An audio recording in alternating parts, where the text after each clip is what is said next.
बुरा जो देखन मैं चला, बुरा न मिलिया कोई। जो दिल खोजा अपना, तो मुझसे बुरा न कोई। अर्थात कि मैं पूरे संसार में बुराई ढूंढ रहा था, मुझे कोई बुराई नहीं दिखी। लेकिन जब मैंने अपने दिल में, मैंने खुद में ही झांक कर देखा, तो मुझे लगा कि शायद मुझसे ही बुरा कोई नहीं है। आखिर इस बात का तात्पर्य क्या है? आज क्यों मैं इस बात को लेकर आया हूं, इसके बारे में बात करेंगे। लेकिन सबसे पहले मैं आप सभी का स्वागत करता हूं और माफी मांगता हूं कि भाई इधर काफी समय से वीडियोस नहीं आ पा रहे थे। मैं कोशिश करूंगा इनको रेगुलराइज करने की, बिजी था थोड़ा चीजों में। खैर, हम बात करते हैं आज के टॉपिक, आज के मुद्दे के बारे में। मुद्दा बड़ा हास्यास्पद है और चिंताजनक है, यानी कि ये दोनों सिचुएशन एक साथ है। हास्यास्पद इसलिए कि इतने बड़े पद पर बैठे हुए लोग भी इस तरह की नीच हरकतें करते हैं, और चिंताजनक इसलिए कि अगर वो ये कर रहे हैं तो बाकी हम दूसरों से क्या उम्मीद करें। खैर, हम बात कर रहे हैं आज हुई एक घटना के बारे में। वैसे तो जब भी न्यूज आप खोलो, आज के जो फ्रंट लाइन मीडिया जिसको कहा जाता है, जिसको मेन मीडिया कहा जाता है, मेन स्ट्रीम मीडिया कहा जाता है, आप उनके जब चैनल खोलिए तो सिवाय बेवकूफियत भरी बातों के और कुछ तो दिखता नहीं वहां पे। खैर, उस बारे में बात नहीं करते। लेकिन कभी कभी ऐसी न्यूज देखने को मिलती है जिसपे हंसी आए कि चिंता हो, इस बारे में सोचना पड़ता है। आज उत्तर प्रदेश की विधानसभा में जो घटना हुई, हो सकता है ये घटना पुरानी हो, दिखाई आज जा रही हो, वो कुछ हो सकता है, उसके बारे में मैं नहीं जानता। और मैं सच बताऊं तो मैं इस बारे में जानना भी नहीं चाहता। बस मेरा सवाल ये है कि आखिर ये कौन लोग हैं कि इतने बड़े पद पर पहुंचने के बाद भी जो तमीज होती है, जो समझ होती है, वो विकसित नहीं कर पाए। आज उत्तर प्रदेश विधानसभा के अंतर्गत एक वीडियो जारी होता है विधानसभा अध्यक्ष द्वारा, जो पान की पीक को साफ करवा रहे हैं। उन्होंने बाद में किसी विधायक को डांट भी लगाई। कौन थे, क्या थे, मैं उन बारे में नहीं बताऊंगा। आप लोग सर्च कर लीजिएगा, गूगल कर लीजिएगा, जो भी होगा डिटेल में आगे पता चली जाएगा, न्यूज चैनल पे अच्छे से चल रहा है। खैर, मुझे उनसे भी कोई लेना देना नहीं है। मुझे सवाल बस ये पूछना है कि क्या इसमें कुछ किया जा सकता है। और आपको एक और कमाल की बात बताऊं मैं। एक रिपोर्ट के अनुसार अनुसार भारतीय रेलवे हर साल लगभग 12,000 करोड़ रुपए सिर्फ गुटखा और पान की पीक को साफ करने में खर्च करता है पूरे भारत के अंदर। और आपको सुनकर यह आश्चर्य होगा कि ये जो 12,000 करोड़ रुपए हैं, ये 2020 के समय इसरो के बजट से भी ज्यादा थे। बिल्कुल बिल्कुल सही सुना आपने। इसरो, जो हमारे यहाँ अंतरिक्ष अनुसंधान केंद्र है, जो हमारे भारत को विश्व भर में ख्याति दिला रहा है, उसके पास मौजूद बजट से भी कहीं ज्यादा बजट हमें पान तंबाकू की पीक को साफ करने में खर्च करना पड़ रहा है। ये सच में चिंताजनक है। हम हर चीज में सरकार को दोषी ठहरा देते हैं। हर चीज में ये कह देते हैं कि सरकार ने ये नहीं किया, सरकार ने वो नहीं किया। मैं फिर से बोलूंगा, मैंने पहले दिन ये बोला था कि मैं इस पूरी सीरीज में कहीं भी ये बात नहीं करूंगा कि सरकार की गलती कहां है। मैं ये पूछूंगा कि हमारी गलती कहां है। आखिर क्या जरूरत पड़ रही है सरकार को कि 12,000 करोड़ का खर्चा करना पड़ रहा है साफ सफाई में, पान की पीक साफ सफाई में, स्टेन रिमूवल में। आखिर क्या हमें यह समझ नहीं है कि हमारे घर को साफ रखना चाहिए? या हमारे अंदर इतनी इतनी तमीज नहीं है कि हमारे लिए कोई अवसंरचना तैयार करके दी गई है तो उसको हम साफ सुथरा रखें? मैं आपको एक बहुत छोटा सा एग्जांपल देता हूं। मैं जगह का नाम नहीं बताऊंगा, मैं पर्सनल एक्सपीरियंस से बता रहा हूं। एक स्टेशन पे गया मैं, दूसरे राज्य में, उत्तर प्रदेश से दूसरे राज्य में। उस राज्य के एक स्टेशन पे जब मैं उतरा, पहली बार मैं लाइफ में ट्रेवल किया था, आज से 5-7 साल पुरानी बात है। मैं उस जब स्टेशन पे उतरा, मैं चौंक गया। लिटरली उस स्टेशन पे इतनी सफाई थी कि अगर आप सफेद शर्ट पहनकर भी अगर आप लेट जाते तो शायद वहां पर आपकी शर्ट गंदी नहीं होती। और अब हम अपने राज्य की अगर बात करें तो अगर आप काली शर्ट भी पहनकर जाएंगे तो भी लगेगा कि हाँ, इस पर कोई दूसरा रंग चढ़ गया है। आपने घटनाएं तो सुनी होंगी, हर साल नई नई प्रकार की घटनाएं आती हैं। चलिए, ये तो खैर पान की थूक वाली बात हो गई। अभी हाल ही में हमने देखा G20 समिट हुई थी 2023 में। 2023 में जब G20 समिट हुई, उसके आसपास कई रिपोर्ट ऐसी आई जिनमें यह बताया गया कि सरकार का अत्यधिक नुकसान हुआ, लोग लाइट पोल तक चुरा ले गए। उनकी सुविधा के लिए लगाया गया था, उनकी सहूलियत के लिए लगाया गया था, वो बल्ब चुरा ले गए।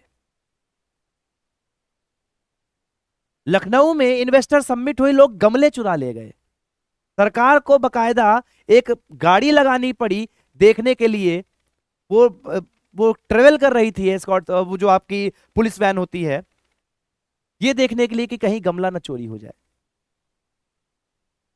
क्या इसमें एज अ सिटीजन, एक नागरिक के तौर पर हमें सोचने की आवश्यकता नहीं है, हमें चिंता करने की आवश्यकता नहीं है कि ये कितनी घटिया और विकृत मानसिकता है कि हमारे ही लिए अगर कुछ किया जा रहा है हम उसमें ही गंदगी मचा रहे हैं।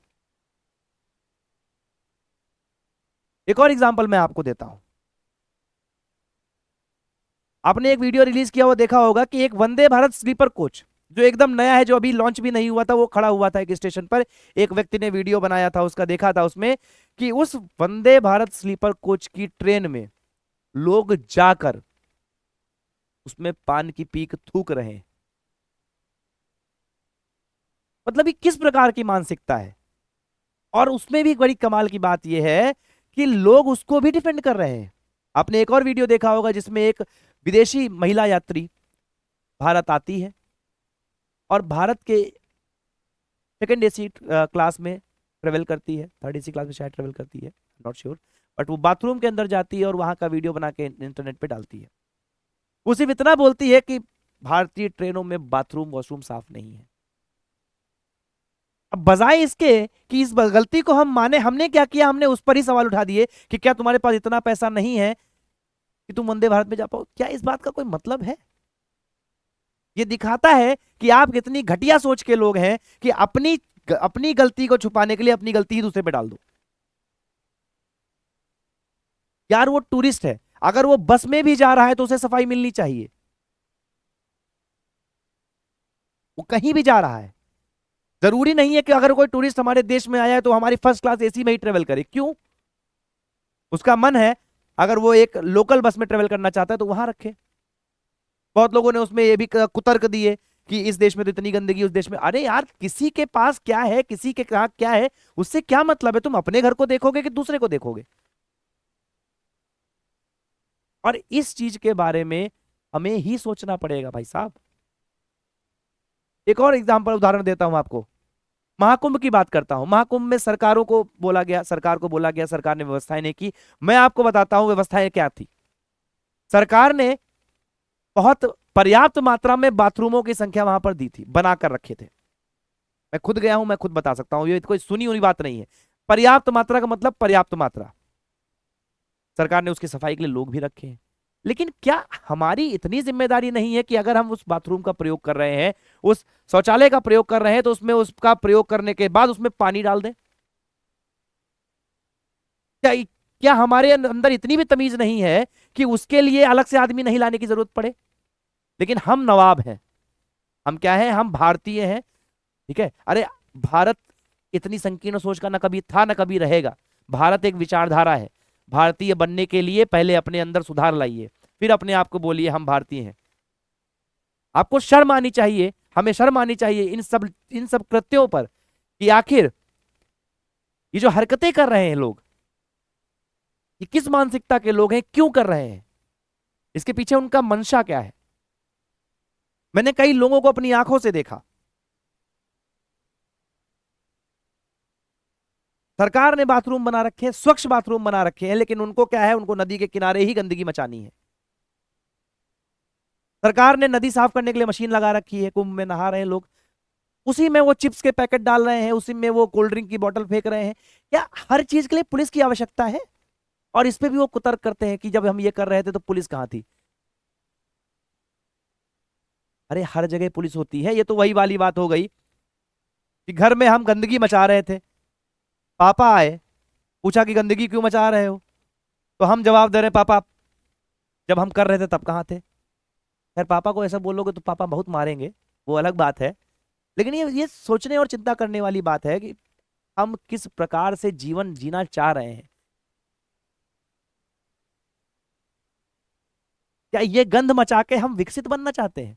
और इसमें प्लीज सरकार को दोष देने की आवश्यकता नहीं है, इससे पहले आपको खुद पर सोचने की आवश्यकता है। सरकार की बहुत सी गलतियां हैं, उनको भी निकालने के लिए बहुत सारे लोग हैं, हमसे ज्यादा समृद्ध लोग हैं, वो निकालेंगे और उनका सवाल जायज भी है। जहां जरूरत पड़ेगी हम भी सरकार पर सवाल उठाएंगे, लेकिन पहले हम सवाल उठाएंगे समाज पर, पहले हम सवाल उठाएंगे खुद पर। हम सिटीजन के रूप में, एक नागरिक के रूप में हमारा क्या कर्तव्य है। अगर मैं आप में से बच्चों से पूछूं, अक्सर मैं सवाल पूछता भी हूं, तो मूल कर्तव्य किसी बच्चे को याद नहीं, लेकिन मूल अधिकार अनुच्छेद 12 से अनुच्छेद 35 के अंतर्गत जितने भी आते हैं वो सब याद है, A to Z याद है, वर्ड टू वर्ड याद होते हैं लोगों को। लेकिन मूल कर्तव्य कितने हैं, किस अनुच्छेद में है, ये जानकारी भी रख दें तो वो एक एहसान है। किस समिति द्वारा बनाए गए हैं, ये जानकारी हो जाए तो भी एक एहसान माना जाता है। क्या कर्तव्य जरूरी नहीं होते? क्या सिर्फ अधिकार जरूरी होते हैं?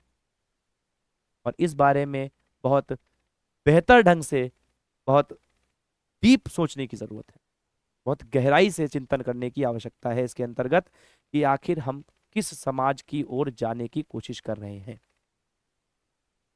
इस बात के साथ आज मैं अपनी वाणी को विराम देता हूं। मैं वादा करता हूं कि हफ्ते में कम से कम 2 वीडियो तो जरूर आएंगे। और अगर आज का वीडियो आपको अच्छा लगे तो प्लीज इसको शेयर करिएगा और हो सके तो सुधार लाने की कोशिश करिएगा। धन्यवाद, नमस्कार, बाय बाय।